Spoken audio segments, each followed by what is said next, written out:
31 जनवरी से संसद का बजट सत्र शुरू हो रहा है।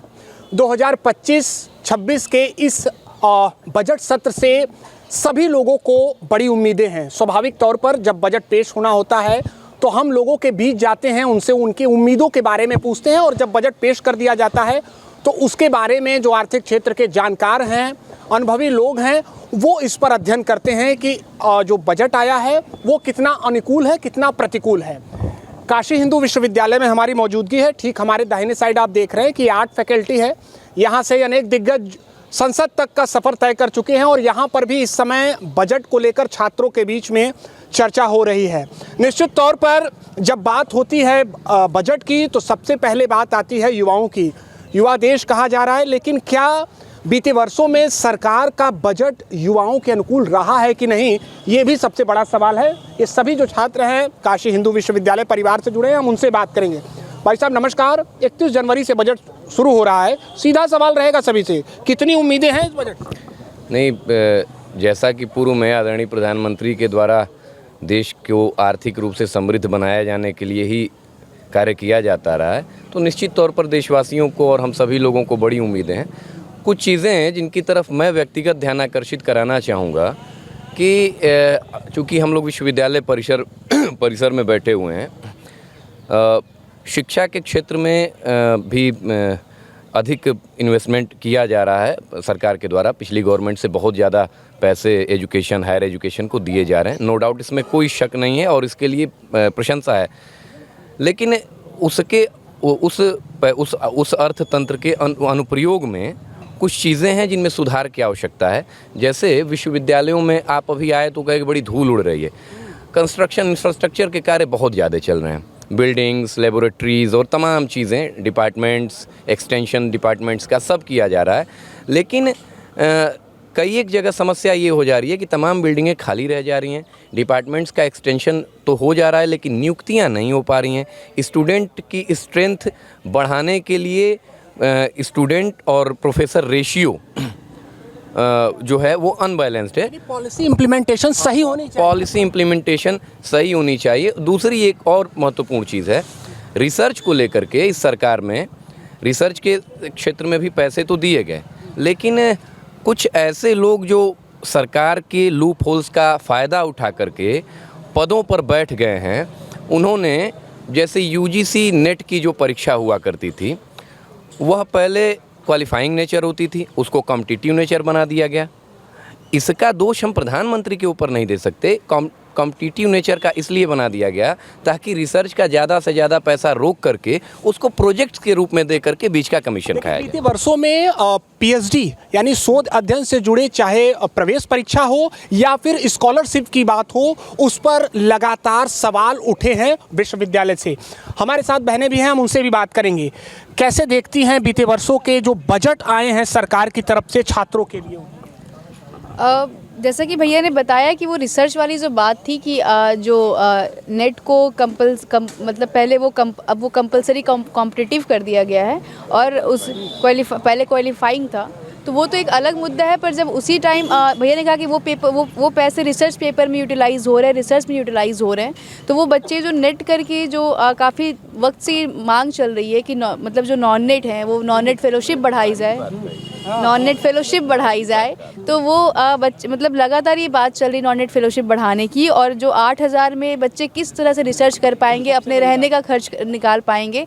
और ये 8,000 कांग्रेस की गवर्नमेंट के टाइम से थी, मतलब उस टाइम ये बनाया गया, उसका इतनी इम्प्रूवमेंट की मांग की गई जब गवर्नमेंट बदली, मतलब उस टाइम ये फिक्स एक अमाउंट किया गया था, मतलब जब आई थी तो उसके बाद वक्त के साथ उसे बढ़ाना चाहिए था। बेहतर मानते हैं कि बढ़ाना चाहिए था। एक कम शब्दों में हम चाहेंगे कि इस बजट से क्या उम्मीदें हैं, एक छात्रा होने के नाते, इसके अलावा एक भारतीय नागरिक होने के नाते उम्मीदें क्या है बजट से?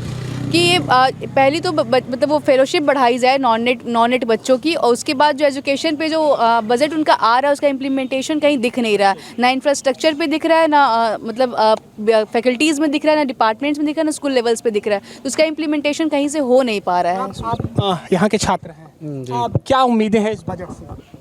बिल्कुल ठीक उसी तरह से जिस तरह की उम्मीदें पहले थी, मतलब कि कुछ नहीं, शून्य। आती हैं वित्त मंत्री जी अपना बैग लेकर के और लगातार जीएसटी पे जीएसटी 3-4 जीएसटी और ठोक देती हैं कि कभी आपको इस बे से देना होगा पैसा, कभी इस बे से देना होगा पैसा, वो करती हैं। वो फिर आएंगी वैसे ही झोला लेके, जैसे प्रधानमंत्री जी कहे थे कि मैं कुछ नहीं करूँगा तो झोला उठाऊँगा चल दूँगा। तो अब समय आ गया है, क्योंकि इनका जो बजट उजट जो है इन लोगों का कुछ नहीं है। ये आएंगी और अपना झोला उसी बे में लेके आएंगी, फिर से 3-4 जीएसटी गरीब नागरिकों पे ठोक देंगी। आप काशी हिंदू विश्वविद्यालय की धरती पे हैं, हम यहाँ छात्र छात्राएं एकत्रित हैं। आप सभी लोगों से एक प्रश्न है, बड़े भाई भी हैं हमारे हैं, सभी सामान्य हैं, कि हम यहाँ बैठे तमाम छात्र या लोग यहाँ कलम खरीदने के लायक हैं या हेलीकॉप्टर खरीदने के लायक हैं? कलम खरीदने के लायक हैं। तो क्या कलम पे 15% जीएसटी लगाना, हेलीकॉप्टर पे 5% जीएसटी लगाना, ये कहाँ तक जायज़ है? नोटबुक से जीएसटी को लेकर जिस तरीके से बार बार इम्प्लीमेंटेशन हुए, न सिर्फ छात्रों की तरफ से बल्कि अलग अलग जो वर्ग हैं उन्होंने भी सवाल उठाए। अब आप क्या उम्मीद करेंगे इस बजट से जो आ रहा है 1 फरवरी? मूलतः मैं एक छात्र हूं और छात्र होने के नाते हम शिक्षा पे ही बोलेंगे। शिक्षा पे बोलेंगे इसलिए क्योंकि हम एक प्रश्नातक के छात्र हैं और हम आगे शोध के लिए जाएंगे। तो मेरी सरकार से ये उम्मीदें हैं कि इस बजट में आगामी जो भी फेलोशिप होगी और ख़ास करके विज्ञान एवं प्रौद्योगिकी के क्षेत्र, जो ह्यूमैनिटीज़ के सब्जेक्ट विज्ञान और प्रौद्योगिकी के साथ मिल करके काम करना चाह रहे हैं, चाहे वो जूलॉजी बॉटनी किसी भी डिपार्टमेंट के साथ हो, उसको ध्यान में दें और उधर बजट को थोड़ा सा बढ़ाने का प्रयास करना चाहिए और फेलोशिप को बढ़ाया जाए। क्या 7 वर्षों में, अब खास तौर पर हम बात कर रहे हैं निर्मला सीतारमण जी के, जो उन्होंने बजट पेश किया, 8वीं बार वो पेश करेंगी, 7 बार का रहा है अनुकूल आप लोगों के उम्मीदों पर खरा उतरा?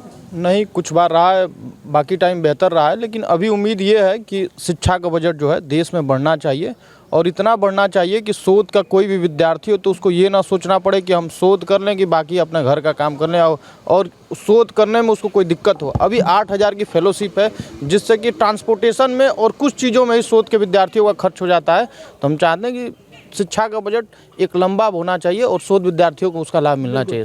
अभिषेक जी बीएचयू के शोध छात्र हैं, अभी बता रहे थे कि यहाँ पर घंटों घंटों लोग रात रात तक यहाँ पर पढ़ाई करते हैं। ठीक सामने दिखाइए, ये बीएचयू का आर्ट फैकल्टी है। और इसके अलावा एक बात और कि कई ऐसे भी छात्र हैं जो तकरीबन 1.5 दशक से ज़्यादा इसी काशी हिंदू विश्वविद्यालय में पढ़ते रह गए, लेकिन अभी भी फ़िलहाल वो नौकरी से दूर हैं।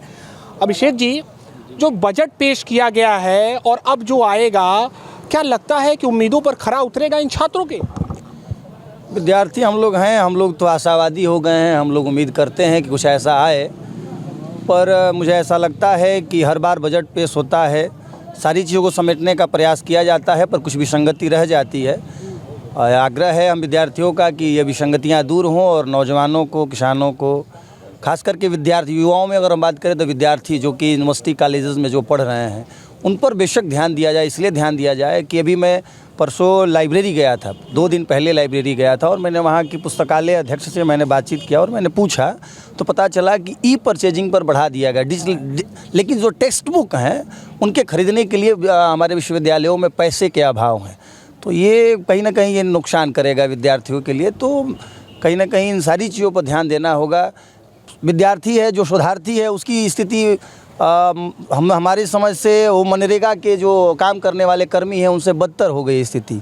तो कम से कम ये चीज़ें उन पर ध्यान दिया जाए कि कम से कम यदि वो शोध कर रहा है तो उसकी शोध वृत्ति बढ़े ताकि बेहतर शोध कर पाए, गुणवत्तापूर्वक शोध कर पाए, वो उसकी स्थिति बनिहार जैसी न रहे। एक बीएचयू छात्र के नाते अगर आपको सलाह देना होगा सरकार को कि आप ये ध्यान दीजिए, इन बातों को आप ध्यान दीजिए कि जिससे सभी छात्रों का हित हो, तो क्या बात कहेंगे आप? सभी छात्रों, इनसे बहुत ज़्यादा उम्मीदें हैं नहीं। 7 बार ये बजट पेश कर चुकी हैं और हम लोगों की उम्मीदों पे खरा नहीं उतर पाई हैं। 8वीं बार ये बजट पेश कर रही हैं। फिर से हम लोग, जैसे भैया बोले, हम आशावादी विद्यार्थी हैं, तो हम फिर से आशा करते हैं कि 8वीं बार ये बजट जब पेश करेंगी तो यह बजट अच्छा होगा। और बात सिर्फ रिसर्च की ही नहीं है, यूजी और पीजी में भी विद्यार्थी पढ़ते हैं, उनकी भी स्कॉलरशिप काफ़ी दिनों से बहुत कम स्कॉलरशिप आ रही है या बहुत कम विद्यार्थियों को मिल पाती है। इस पर भी हम लोगों के लिए कोई एक्स्ट्रा फेलोशिप या स्कॉलरशिप चलानी चाहिए जिससे यूजी और पीजी के भी विद्यार्थियों को पठन पाठन में सुविधा महसूस हो सके। देखिए, निर्मला सीतारमण जी 8वीं बार पेश कर रही हैं बजट। अलग अलग बार आया कि अलग अलग समयों पर ये बातें कही गई कि सभी वर्गों का ध्यान दिया गया है। आप उनको कितने नंबर दे रही हैं बीते, अगर हम बात कर लें 7 बार के उनके बजट को? So I will try to give her 4 number हम इतनी पढ़ाई करते हैं, हम एक तो हमारे एजुकेशन पे जीएसटी कैसा, हम इतनी जीएसटी, हम इतने पैसे भर के पढ़ाई भी करते हैं, उसके बाद हम गवर्नमेंट एग्ज़ाम्स की तैयारियां भी करते हैं, मेहनत करते हैं, इंसान 4 साल 6 साल 10-10 साल भी पूरा वेस्ट करता है, उसके बाद हम जॉब देने जाते हैं तो पेपर लीक हो जाते हैं। हमारी इतनी पढ़ाई, इतना पैसा का फिर तो वेस्टेज ही हुआ ना। हम इंडिया में पढ़ रहे हैं, हमारे जो एजुकेशन सिस्टम पर ध्यान नहीं दिया जा रहा है, और जितने भी हमारे लीडर्स हैं इन सारे के सब बच्चे फॉरेन में पढ़ रहे हैं। हम इंडिया में पढ़ रहे हैं, हम अपने ही कंट्री में पढ़ रहे हैं, हम एजुकेशन यहाँ की गेन कर रहे हैं, पर हम जीएसटी दे रहे हैं। एजुकेशन पे जीएसटी कैसा? तो यानी कि जीएसटी को लेकर तो कई बातें इनसे सवाल पूछा गया, लेकिन इस बार है उम्मीद है कि नहीं कि समाधान आप लोगों का होगा? सर इतने साल से जब नहीं हुआ तो मैं इस साल कैसे उम्मीद कर सकती हूँ कि इस साल होगा? आप क्या कहेंगे? मैं बताना चाहता हूँ, आपने बात किया कि इस बार के बजट से आपको क्या उम्मीद है। रुपया है आज़ादी के बाद से आज तक में ऑल टाइम लो पे है। For exclusive and insightful videos, subscribe to our new channel ABP Live Premium.